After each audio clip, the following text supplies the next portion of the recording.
Welcome back to Golden Gates Properties ಅರ್ಪಿಸುವ ನೀನಾ ನಾನಾ ಪವರ್ಡ್ ಬೈ ಲೈನ್ ವರ್ಡ್ಸ್ಗೆ ಸ್ವಾಗತ. ಮೇಡಮ್, ಆಗಿನ ಕಾಲದ ಸೀತೆಯರಾಗಿದ್ದರೆ ಓಕೆ, ಬಟ್ ಆದರೆ ಈ ಕಾಲದಲ್ಲಿರ್ತಕ್ಕಂಥ ಸೀತೆಯರು ಆ ಥರ ಬಿಡಲ್ಲ. ಏನಾದರೂ 4 ಜನ 5 ಜನ ಮದುವೆ ಆಗಿರೋದು ಅಟ್ಲೀಸ್ಟ್ ಅವನು ಕರ್ಕೊಂಬರೋದಲ್ಲ, ಗೊತ್ತಾದರೂ ಸಹ ಮೀಡಿಯಾ ಅದು ಇದು ಅಂತ ಹೇಳ್ಬಿಟ್ಟು ಅವ್ರನ್ನ ಸೆರೆಮನೆ ರುಕ್ಮಿಣಿ ಬಾಮ. ಈಗಿನ ಕಾಲದ ಹುಡುಗರು ಮದ್ವೆ ಮುಂಚೆ ಎಲ್ಲ ರಾಮನ್ ತರ ಯಾರು ಇರಲ್ಲ ಮ್ಯಾಮ್, ಎಲ್ಲ ಕೃಷ್ಣನ್ ಅವತಾರ ಎತ್ತೆ ಮದ್ವೆ ಆಗೋದು ಅವರು. ಹೌದೇನಪ್ಪ? ಇಲ್ಲಿ ಕೊಡು, ಅಲ್ಲಿ ಕೊಡು, ಕೊಡು. ಅಲ್ಲ ಮ್ಯಾಮ್, ಅವ್ರು ಹೇಳಿದ್ರು. ನೀನ್ ವಯಸ್ಸು ಎಷ್ಟಾಯ್ತು? 18. ಕರೆಕ್ಟ್ ಏಜ್ ಕೇಳ್ತೀನಿ. ನೀನ್ ರಾಮನ ಕೃಷ್ಣನ ನಿಜ ಹೇಳು. ನಾನು ರಾಮನೇ. ಮನೆಯಲ್ಲಿ ಅಷ್ಟೇ, ಕಾಲೇಜಿಗೆ ಹೋದ್ರೆ ಹೊರಗಡೆನೂ ಅಷ್ಟೇ. ಫಿಗರ್ ನೋಡೇ ಇಲ್ವಾ ನೀನು?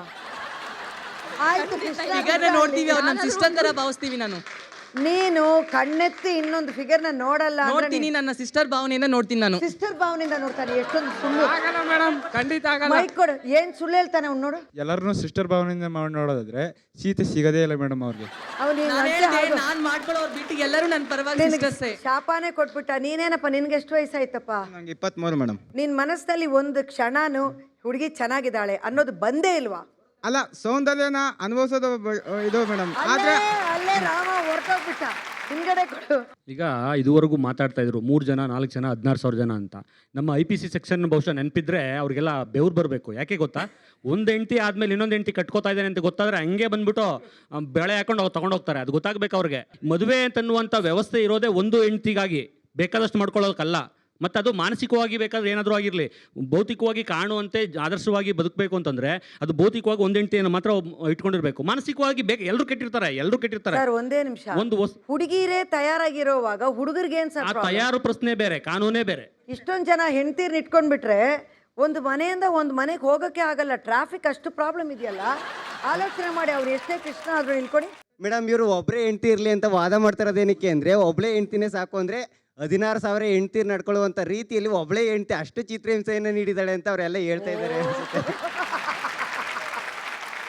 16,000 ಜನನ್ನು ಇಟ್ಕೊಂಡಿದ್ರು ಅಂತ ಹೇಳ್ತಾರಲ್ಲ, ಇಟ್ಕೊಂಡವಳು ಯಾವತ್ತಿದ್ರು ಇರೋವರೆಗೂ ಅಷ್ಟೇ ಮೇಡಮ್. ನಮ್ಮ ಹತ್ರ ಏನಿರುತ್ತೋ ಅಂಥವ್ರಿಗೂ ಕಿತ್ಕೊಳೋವರೆಗೂ ಇರ್ತಾಳೆ ಹೊರತು, ಹೆಂಡತಿ ಆದವಳು ತನ್ನ ಗಂಡ ಏನೇ ಕಷ್ಟ ಕೊಡಲಿ ಏನೇ ಮಾಡಲಿ ಕಡೆ ತನಕ ಅವನ ಜೊತೆನೇ ಇರ್ತಾಳೆ, ಅವನ ಜೊತೆನೇ ಸಾಯ್ತಾಳೆ ಹೊರತು ಯಾವತ್ತೂ ಬಿಟ್ಟೋಗಲ್ಲ ಮೇಡಮ್. ಜೀವನವನ್ನ ಕೇಳ್ಕೊಂಡು ಬಂದವ್ರಿಗೆ ಜೀವನವನ್ನ ನೀಡದ್ನೇ ಹೊರತು ಅವ್ರನ್ನ ಇಟ್ಕೊಂಡ ರೀತಿಯಲ್ಲಿ ಅವನ ಭಾವನೆ ಕಂಡೇ ಇಲ್ಲ. ಆ ಭಾವನೆಯಲ್ಲಿ ಅವ್ನು ಇರಲೇ ಇಲ್ಲ. ಅದಕ್ಕೋಸ್ಕರ ಕೃಷ್ಣನ ಹೇಳಿ ಸರ್. ನೀವು ಹೇಳ್ತಿರುವಂಥ ಸ್ಥಾನವನ್ನು ನಿಮ್ಮ ತಾಯಿ ಅಥವಾ ನಿಮ್ಮ ತಂದೆಯನ್ನು 1 ನಿಮಿಷ ಕಲ್ಪನೆ ಮಾಡಿಕೊಂಡು, ನಮ್ಮ ತಂದೆ ಕೃಷ್ಣ ಆಗಿರಲಿ, ನನ್ನ ತಾಯಿಗೆ 16 ಜನನೋ 18 ಜನ ಗಂಡ ಇರಲಿ ಅಂತ ನೀವು ಒಪ್ಕೊಳ್ಳೋದಾದರೆ, ಕೃಷ್ಣನ ನಾವು ಒಪ್ಕೊಳ್ಳೋದಕ್ಕೆ ಖಂಡಿತವಾಗ್ಲೂ ರೆಡಿ ಇದ್ದೀವಿ ಅಂತ ಹೇಳ್ತೀವಿ. ಒಪ್ಕೋತೀರಾ ತಾವು? ಅವರೆಲ್ಲ ರಾಮನ್ ತತ್ವ ಪಾಲಿಸ್ತೀನಿ ಅಂತ ಬಂದಿದ್ದಾರಲ್ಲಮ್ಮ. 1 ನಿಮಿಷ, ಅವ್ರ ಮನೇಲಿ ಎಷ್ಟು ಜನ ಮನೇಲಿ ರಾಮನ ಫೋಟೋ ಹಾಕಿದ್ದಾರೆ ಕೇಳಿ ಅಮ್ಮ. ನಮ್ಮ ಮನೇಲಿ ಹಾಕಿದ್ದಾರೆ, ನಮ್ಮ ಮನೇಲಿ ಹಾಕಿದ್ದಾರೆ. ಖಂಡಿತ ಇಲ್ಲ ಮೇಡಮ್. ಅವ್ರು ಹೇಳಿದ್ರು ರಾಮನ್ ಫೋಟೋ ಹಾಕೊಂಡಿಲ್ಲ ಮನೇಲಿ ಅಂತ. ಆದ್ರೆ ರಾಮನ ಫೋಟೋ ಹೃದಯದೊಳಗೆ ಹಾಕೊಂಡಿದ್ದೀವಿ. ಅದು ಶಾಶ್ವತವಾಗಿ ಬಿಡ್ತದೆ. ಅವತ್ತು ನಾವು ಈ ದೇಹ ಬಿಟ್ಟು ಯಾವತ್ತು ಆತ್ಮ ಹೋಗ್ತಾ ಅವತ್ತು ರಾಮ ಹೋಯ್ತಾನೆ ಬರುತ್ತೋ ಅಲ್ಲಿವರೆಗೂ ರಾಮ ಹೃದಯದಲ್ಲೇ ಇರ್ತಾನೆ. ಅವ್ರು ಹೇಳಿದ್ರಲ್ಲ, ಒಬ್ಬ ಎಷ್ಟು ಜನ ಬೇಕಾದ್ರೆ ಮದುವೆ ಆಗ್ಬೋದು ಅಂತ ಹೇಳಿದ್ರಲ್ಲ. ಇಲ್ಲ, ಅವಳು ಏನಂದ್ಲು, ಈಗಿನ ಕಾಲದಲ್ಲಿ ಹುಡುಗರು ಎಷ್ಟು ಜನ ಮದುವೆ ಮಾಡಿದ್ರು ನಾವು ಹುಡುಗಿರು ಕಂಫರ್ಟಬಲ್ ಆಗಿರ್ತೀವಿ. ಲವ್ ಮಾಡಿದ್ರು ಅವ್ರನ್ನ ಅನ್ಸ್ಕೊಂಡು. ಓಕೆ ಮೇಡಮ್, ಅವ್ರಿಗೆ ಅಕಸ್ಮಾತ್ ಅಕ್ಕ ತಂಗಿರು ಯಾರು ಇದ್ರೆ ಅವ್ರು ಇಬ್ರು ಅಕ್ಕ ತಂಗಿರು ಒಬ್ಬನೇ ಮದುವೆ ಆಗ್ತಾರೆ ಕೇಳಿ ಮೇಡಮ್. ಏನಮ್ಮ? ನನ್ಗೆ ಯಾರು ಅಕ್ಕ ತಂಗಿರಿಲ್ಲ, ಬಟ್ ಈಗಿನ ಕಾಲದಲ್ಲಿ ಯಾರು ಅಕ್ಕ ತಂಗಿರು ಒಬ್ಬನ ಮದುವೆ ಆಗೇ ಇಲ್ವಾ ಮ್ಯಾಮ್?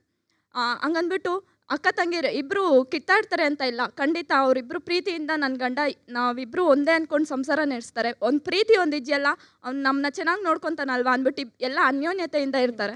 ಹೌದಾ? ಏನಮ್ಮ? ಇವ್ರು ಗಂಡ ಹೆಂಡ್ತಿ ನಡ್ಕೊಂಡು ಹೋಗ್ಬೇಕಾರೆ ಗಂಡ ಸುಮ್ಮನೆ ಏನೋ ಖರ್ಚಿಗೆ ಬಿತ್ತು ಹಿಂಗೆ ಬಗ್ದ ಏನಾರ ಮಾಡ್ದ ಅಂದರೆ ಸಾಕು, ಏನಿಕ್ರಿ ಏನಾಯ್ತು, ಅವಳು ಬರ್ತಾ ಇದ್ದಾಳೆ ಅಂತ ಬಗ್ತಾ ಇದ್ದೀರಾ, ಅವಳು ಬರ್ತಾ ಇದ್ದಾಳೆ, ಅವಳು ನೋಡ್ತಾ ಇದ್ದೀರಾ, ಈ ಥರ ಎಲ್ಲ ಅನುಮಾನ ಪಡ್ತಾರೆ. ಪ್ರತಿ ಹೆಜ್ಜೆಗೂ ಅನುಮಾನ ಪಡ್ತಾರೆ. ಅಂಥದ್ರಲ್ಲಿ ಇನ್ನೊಬ್ಬ ಗಂಡ ಇರಬೇಕು, ಗಂಡ ಇನ್ನೊಂದು ಹುಡುಗಿನ ಲವ್ ಮಾಡ್ತಾ ಇದ್ದೀನಿ, ಅವಳನ್ನ ಮದುವೆ ಆಗ್ತೀನಿ, ಯಾವ ಹೆಂಡ್ತಿ ತಾನೇ ಒಪ್ಕೋತಾಳೆ ಮೇಡಮ್? ಆದರೆ ಸೀತೆಗೆ ಅನುಮಾನ ಹೆಚ್ಚು. ಈ ರಾಧೆಗೂ ಇವ್ರಿಗೆಲ್ಲ ಅನುಮಾನ ಇಲ್ಲ. What ever it is, if they are not Sita, Radhe ಆಗಿರಲಿ ರುಕ್ಮಿಣಿ ಆಗಿರಲಿ, ಹೆಂಗಸರಿಗೆ ಅನುಮಾನ. ಅವ್ರು ಹೇಳಿದ್ರು ಏನೇ ಆಸೆಗಳಿದ್ರು ನಾವು ಮನಸ್ಸಲ್ಲಿ ಇಟ್ಕೊತೀವಿ ಅಂತ. 2-3 ಕಟ್ಕೊಂಡವ್ರು ಸೈಲೆಂಟಾಗಿ ಇರ್ತಾರೆ. ಮನಸ್ಸಲ್ಲಿ ಆಸೆಗಳು ಇಟ್ಕೊಂಡಿರೋರು 16,000 ಜನ ಆಗಲಿ 20,000 ಜನ ಆಗಲಿ ನೆನ್ಸ್ಕೊಂತಾನೆ ಇರ್ತಾರೆ. ನೀವು ಮೇಡಮ್ ಅವರು ನಮ್ಮ ಯಜಮಾನ್ರ ಪಕ್ಕದಲ್ಲೇ ಕೂರಿಸ್ಕೊಂಡು ಇನ್ನೂ 4 ಮದುವೆ ಆಗಲಿ ಮಾಡ್ಕೊಳ್ಳಿ ಅಂತ ಹೇಳಿದ್ರು. ಅವ್ರಿಗೆ ಈಗಾಗಲೇ ಗೊತ್ತಾಗ್ಬಿಟ್ಟಿದೆ, ಅವ್ರಿಗೆ ಆಲ್ರೆಡಿ ರಿಟೈರ್ಡು, ಇವ್ರು ಯಾರೂ ಲವ್ ಮಾಡಲ್ಲ, ಇವ್ರು ಯಾರು ಕೇಳಲ್ಲ. ಅದಕ್ಕೆ ಅವ್ರ ಹತ್ರ ಅವ್ರು ರಿಟೈರ್ಡ್ ಆಗ್ಬಿಟ್ಟು ಅವ್ರಿಬ್ರು ಸಾಮರ್ಥ್ಯ ಗೊತ್ತಾಗ್ಬಿಟ್ಟಿದೆ. ಅದಕ್ಕೆ ಅವ್ರು ರಿಟೈರ್ ಆಗಲಿ ಅಂತ ಹೇಳಿದ್ರೆ ಇವ್ರಿಗೂ ಗೊತ್ತು ಅವ್ರು ಹೆಂಡತಿಗೆ ಬರೋಕೆ ಮಾತಾಡ್ಕೊಂಡಿದ್ದಾರೆ. ನಾನು ಯಾರೇ ಲವ್ ಮಾಡ್ತಾರೆ ಬೆಳಿಗ್ಗೆ ಮೀಸೆ ಆಗ್ಬಿಟ್ಟೈತೆ ಸುಮ್ಮನೆ ನೀವು ಹೇಳಿದ್ರು ಅಂತ ಹೇಳಿದ್ರು ಹೊರತು ಖಂಡಿತವಾಗಿ ಅವ್ರು ನಾಳೆ ಒಂದು ಹುಡುಗಿ ಬಂದು ಐ ಲವ್ ಯು ಅಂದ್ರು ಇವರು ಒಪ್ಪಲ್ಲ ಮೇಡಮ್. ಇವರು ಕೊಡೋರಿದ್ರೆ ದಯವಿಟ್ಟು ಹಾಕ್ತೀನಿ ಎದ್ಬಿಟ್ಟಿದ್ದಾರೆ ಕೊಡೋರಿದ್ರಲ್ಲ ಚಾಲೆಂಜ್ ಕೊಡೋ. ಈಗ ಹೆಣ್ಮಕ್ಳೇ ಇಲ್ಲ ಈ ಕಾಲದಲ್ಲಿ ಗಂಡು ಮಕ್ಳಿಗೆ. ನಿಮ್ ಕೊಡೋರು ಯಾರಿದ್ದಾರೆ? ನಿಮ್ಮ ಹೆಂಡತಿ ಅಲ್ಲ, ನಿಮ್ ವೀಕ್ನೆಸ್ ಎಲ್ಲ ಗೊತ್ತಾಗ್ಬಿಟ್ಟು ಹುಣಸೆ ಮರ ಹಳೆಯದಾದ್ರೂ ಮುಪ್ಪು ಆಗೋದಿಲ್ಲ. ಅಲ್ಲ ಕೊಡೋರಿದ್ರೆ ಯಾರು ಇವತ್ತು ಹೆಣ್ಮಕ್ಳೇ ಮನೆಗಳಿಲ್ಲ. ನಿಮ್ಮ ಯುವಕರಿಗೆ ಹೆಣ್ಮಕ್ಳು ಸಿಗ್ತಾಯಿಲ್ಲ, ಇನ್ನು ನಿಮ್ಗೆ ವಯಸ್ಸಾಗಿರೋರು ಯಾರು ಕೊಡ್ತಾರೆ? ಹೌದೇನು ವಯಸ್ಸಾದವ್ರನ್ನ ಮದುವೆ ಮಾಡ್ಕೊಳ್ಳಲ್ವಾ ಯಾರು? ಕೃಷ್ಣ ಆಗಿದ್ರೆ ಮಾಡ್ಕೊಂತಾರೆ ಮ್ಯಾಮ್. ಕೃಷ್ಣ ಆಗಿದ್ರೆ ವಯಸ್ಸಾದ್ರೆ ಮದುವೆ ಮಾಡ್ಕೋತೀರಾ? ಮಾಡ್ಕೊಂತಾರೆ ಮ್ಯಾಮ್. ಮಾಡ್ಕೊಂತಾರೆ. ತಾವು ಮಾಡ್ಕೋತೀರಾ? ಒಂದ್ ನಿಮಿಷ, ನೀವು ಮಾಡ್ಕೋತೀರಾ? Yes ma'am. ನಿಮ್ಮ ಹೆಸರು? ದಿವ್ಯಾ ಮ್ಯಾಮ್. ದಿವ್ಯಾ, ಏನ್ ಮಾಡ್ತಿದ್ರಾ? ಬಿಕಾಮ್. 6 ಕೋಟಿಗೆ ಮೇಲೆ ಜನ ನೋಡ್ತಿದ್ದಾರೆ.